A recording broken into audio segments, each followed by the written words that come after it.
салом дӯстон, шаби гузашта дар Лигаи Чемпионҳои Аврупо ду бозии дигар гузашт ва дар ҳар дуи бозиҳо гол ба қади барфи имсола зиёд набуданд. Интер бо Атлетико сар ба сар шуду, ПСВ дар майдони худ вижвижи занбурҳо аз Дормундро пас карда тавонист. Як бозии дигари муҳим камтарак барвақттар аз бозиҳои Лигаи Чемпионӣ дар Англия сурат гирифт ки шояд бисёриҳо онро тамошо карданд. Манчестер Сити дар пойгаи қаҳрамонӣ каме мавқеи худро аз даст дода, дар ин дар бо Брентфорди сарсахт рақобат кард. Шарҳи ин бозиҳо дар видеои имрӯзаи мо. лайки қиматбоҳои худро гузоред, мо бошем сар мекунем.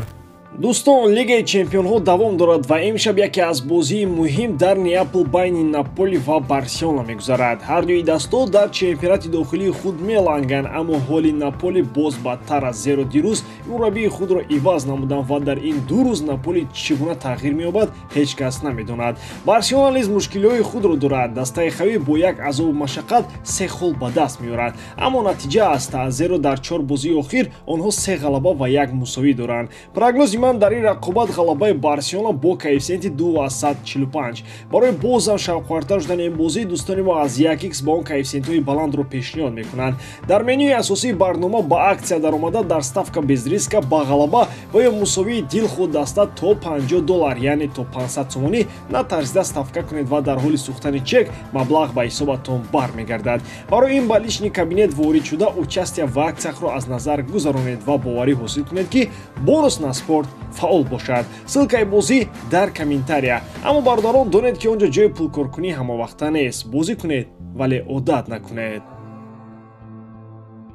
Аввал аз шаҳри Милан сар мекунем ки чӣ гуна дар варзишгоҳи Ҷузеппе Меадзе Интер бо характери хоси итолиёвиҳо меҳмонон аз Мадридро шикаст дод. Филиппо Инзаги агар дар кори мураббигӣ рӯз надорад, кори бародараш Симоне Инзаги вақти мураббигӣ чашм нарасад, дар ҳамаи фронтҳо хуб аст. Ин мардаки мудпараст агар дар Серия А бозам қаҳрамон мешавад, дар Лигаи Чемпионҳо ҳам хапу дам роҳи ҳамвор меҷӯяд. Бо 1 голу 2 гол ҳам бошад, муҳим ин пирӯзӣ аст. Махсусан ғалаба муқобили автобуси пурбори Диего Симеоне на ба ҳар кас мушарраф мешавад. Интер бошад фақат дар дақиқаи охир бар ивази голи Арнаутович дастболо шуд. Агар он имкониятҳои дигарро Марко истифода мебурд, Симеоне аниқ чанд дарзаҳои дигари мӯи сарашро аз даст медод. Баъди бохти 1-0 дар сафар чӣ тавре мегӯянд ҳоло кор аз кор нагузаштааст ва шогирдони Эл Чоло метавонанд дар Мадрид характер нишон диҳанд, вале бо хислати хоси дастаи макаронҳо ки 1 голу 2 голро хуб ҳифз карда метавонанд чунин нақшаҳо амалӣ кардан барои Испаниё ҳам қин аст. Як бозии дигари шаби сешанбе чӣ тавре гуфтем дар Эйдховени Холланд шуда гузашт. Онҷо дастаи айни ҳол 4-уми Бундеслига ба меҳмонии дастаи 1-уми Эредивизия рафт.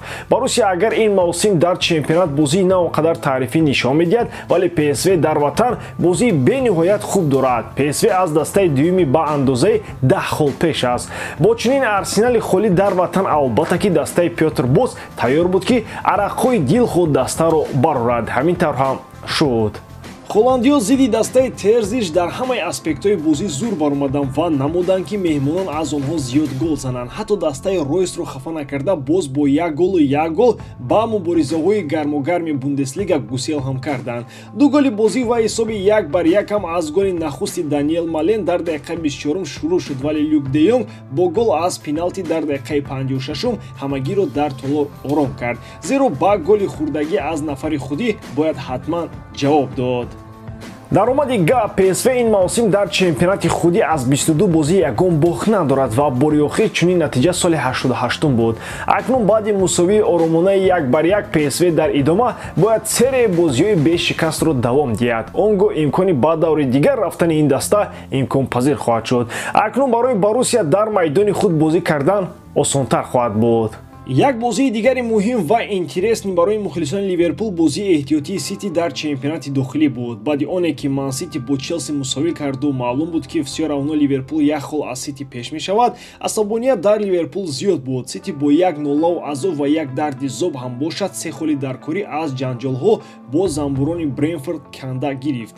Дар варзишгоҳи Иттиҳод тақдири як пирӯзии мондагиро 1 голи Холланд ҳал кард ва акнун то зинаи аввал ҳам 1 хол мондааст, вале аз зинаи дуюм то сеюм ҳам 1 хол камбудӣ вуҷуд дорад. Дар бозии зидди Брентфорд Ман Сити чун ҳар вақта шефи майдон буд ва 71% бозӣ тӯбро дар даст дошт.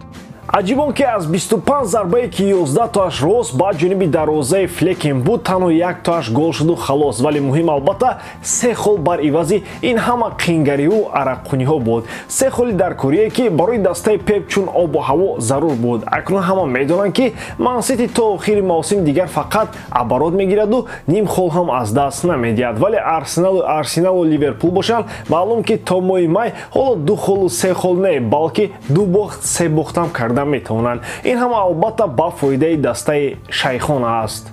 коре ки ба фоидаи дастаи футболи мунтахабӣ аст ин ки агар Шегрд рафтаам бошад, як ёвари гурҷиаш ҳоло дар мулки Сомониён аст. Маҳз ба гуфти ҳамагон ҳамин кӯмакрасони Эйнштейн пуштгири футболи оли Сомон аст.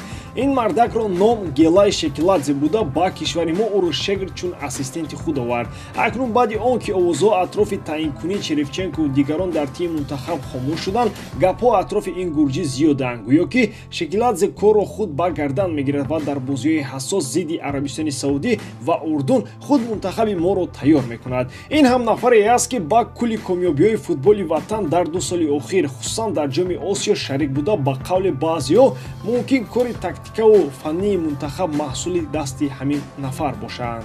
Агар як маротиба ба қавли гаи ба ҳуҷҷатҳои ин гурҷӣ нигарем, ӯ ҳанӯз соли 2015 иҷозатномаи УЕФА Про гирифта буд. Соли 2006 ба гирифтани иҷозатномаи мураббигии УЕФА сар кард ва аллакай аз соли 2017 аз номи УЕФА дар шаҳрҳои Гурҷистон дарсу семинарҳои мураббигӣ мегузаронид. Шиносоӣ бо Шегрд бошад аз мунтахаби то 21-солаи Гурҷистон пайдо карду бо Эйнштейн то ба Афғонистонам рафт. Ҳамин тариқ чун шомили муваффақитарин ситоди мураббиён дар таърихи футболи Афғонистон ба кишвари мо омада, онҳо чӣ корнамаҳои бузурге нишон доданд. Агар дар он семинарҳои Қурбон Бердиев иштирок карда бошад, мумкин баъди шунидани чанд сухани дигар аз пири кор аниқ мунтахаби моро пурқувваттар мекунад.